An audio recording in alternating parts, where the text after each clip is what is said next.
Nunca creí que una persona pudiera cambiar tanto tu mundo, hasta que lo conocí a él. Todo comenzó una tarde cualquiera, en un café del centro donde solía refugiarme después del trabajo. Ese día llovía con una calma que parecía fingida, y mientras el resto corría con paraguas o bolsas en la cabeza, yo simplemente me quedé mirando las gotas golpear el vidrio. Fue entonces cuando él se sentó frente a mí sin siquiera pedir permiso. ¿Puedo quedarme aquí?, dijo con esa voz suave que parecía una excusa. Se llamaba Adrián, o al menos eso me dijo. Tenía esa mezcla entre seguridad y vulnerabilidad que hace que alguien parezca confiable. En ese momento, yo no estaba buscando a nadie. Acababa de salir de una relación que me había dejado más vacía que enojada. Pero Adrián no preguntó nada. Solo se quedó allí, hablando de trivialidades, riéndose de mis gestos, y sin darme cuenta, empecé a esperar volverlo a ver. Durante la siguiente semana se volvió rutina, mismo café, misma mesa. Con el tiempo supe que trabajaba como fotógrafo, que viajaba constantemente y que estaba cansado de no pertenecer a ningún lugar. Esa frase se me quedó grabada, porque sentí que hablaba de mí también. Lo que empezó como una coincidencia terminó convirtiéndose en algo más. Una noche, cuando el café ya estaba cerrando, él me acompañó a casa. Me dijo que su auto estaba cerca, pero caminó conmigo casi 20 cuadras. No me soltó la mano ni un segundo. En algún punto, me besó bajo la lluvia. Y aunque sonaba cliché, sentí que algo en mí se encendía de nuevo. Desde entonces, todo se volvió vertiginoso. En cuestión de semanas ya dormía en su departamento más que en el mío. Me despertaba con el sonido de su cámara disparando, porque le gustaba tomarme fotos dormida, decía que era cuando más real me veía. Y aunque al principio me incomodaba, terminé acostumbrándome. Adrián tenía una forma extraña de querer.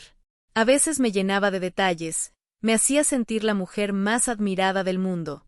Pero otras veces, desaparecía por días sin decir nada. Cuando volvía, lo hacía con excusas perfectas, que un viaje, una sesión, un mal día. Y siempre lograba que lo perdonara. Hasta que una noche, mientras él dormía, recibí un mensaje en su teléfono. Venía de un número sin nombre, solo una frase: «Le contaste quién soy en realidad». Sentí un escalofrío. No soy de esas personas que revisan el celular ajeno, pero esa vez no pude evitarlo. Abrí la conversación, y lo que encontré me hizo temblar. Había fotos mías. Decenas de fotos. Algunas eran de nuestras salidas, pero otras eran dentro de mi casa. Fotos que jamás recordaba que él hubiera tomado. Una, incluso, mostraba mi dormitorio vacío, como si alguien hubiera entrado cuando yo no estaba. Al día siguiente, lo confronté.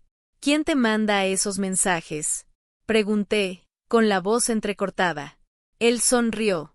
No una sonrisa nerviosa, sino una sonrisa tranquila, casi complacida. Pensé que tardarías más en verlo, dijo, mientras encendía un cigarrillo. Me quedé en silencio, sin saber si reír o gritar. ¿Qué estás haciendo conmigo, Adrián? Nada que no hayas permitido, respondió. Luego exhaló el humo y añadió, solo estoy terminando un trabajo. Me explicó que era parte de un proyecto artístico, que llevaba meses documentando la soledad de distintas mujeres, que me había elegido a mí porque mi tristeza tenía una forma hermosa. No supe si lo decía en serio o si estaba jugando conmigo. Me sentí usada, invadida. Intenté irme, pero él me tomó de la muñeca con fuerza. No termines esto así, susurró. Todo tiene un sentido, incluso lo que ahora duele. Salí corriendo, pero sus palabras se quedaron conmigo. Durante días intenté olvidarlo, pero me perseguían esas fotos, esa mirada, esa calma. Empecé a notar cosas raras, objetos movidos, el sonido del obturador de una cámara en la madrugada, luces que se encendían solas. Pensé que estaba perdiendo la razón. Hasta que una noche, recibí un sobre en la puerta. Dentro había una sola foto, yo, dormida, con una frase escrita al reverso: la tristeza más pura no se posa dos veces. Llamé a la policía, pero no tenían pruebas suficientes. Decían que si él no me había hecho daño físico, no podían hacer nada. Bloqueé su número, cerré mis redes, incluso cambié de dirección. Pensé que todo había quedado atrás. Pasaron meses. Intenté rehacer mi vida, pero cada vez que alguien me miraba con interés, pensaba en Adrián, en su forma de observar, de manipular, en cómo logró que confundiera obsesión con amor. Hasta que una tarde, en un museo de fotografía contemporánea, vi su nombre. Adrián L., colección, El reflejo del abandono. Mi respiración se cortó. Caminé entre las paredes blancas y ahí estaban, mis fotos. Todas. Desde el primer café hasta la última noche que dormí en su departamento. Cada imagen llevaba una frase: ella aún cree que es libre, su dolor es el más bello de todos. Y al final, una foto mía mirando por la ventana, con un texto que decía: no se puede capturar lo que ya te pertenece. Sentí el estómago encogerse.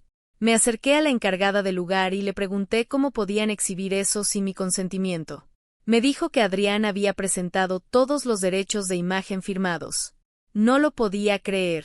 Revisé las fechas, y efectivamente, mi firma estaba ahí.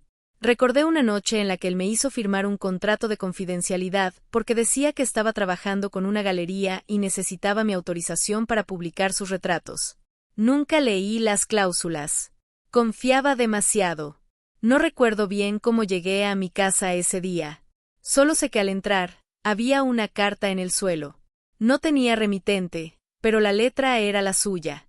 Sabía que vendrías. No te odio, ni quiero que me odies. Lo que hicimos fue arte, incluso cuando dolía. Pero el arte, como el amor, solo tiene valor cuando alguien lo siente de verdad. No volví a verlo. Meses después, supe que se había ido del país, que la exposición había ganado premios, que su nombre sonaba en círculos internacionales. Pero no era eso lo que me atormentaba. Era algo más profundo. A veces, cuando me miro al espejo, siento que ya no me reconozco. Que una parte de mí sigue en esas fotografías, atrapada en la mirada de alguien que nunca me amó, solo me estudió. Hace poco, un curador me escribió. Dijo que Adrián había enviado una última pieza, una fotografía inédita, reservada solo para una exposición privada. Pregunté cuál era. Me respondió con una sola frase. Es tu reflejo, mirando la cámara, pero esta vez, tú estás sonriendo. Y desde esa noche, cada vez que apago las luces, juro que escucho el clic de una cámara detrás de mí. Ahora, cada paso que doy, cada sombra en la calle, me recuerda que él sigue ahí, observando, esperando. Y aunque sé que debo seguir adelante, hay una parte de mí que todavía lo extraña, que recuerda su voz, su mirada, la sensación de pertenecerle. Quizá eso sea lo peor de todo, que a veces el amor más fuerte no nace del cariño, sino del miedo. Y que amar a la persona equivocada puede ser la forma más lenta de morir.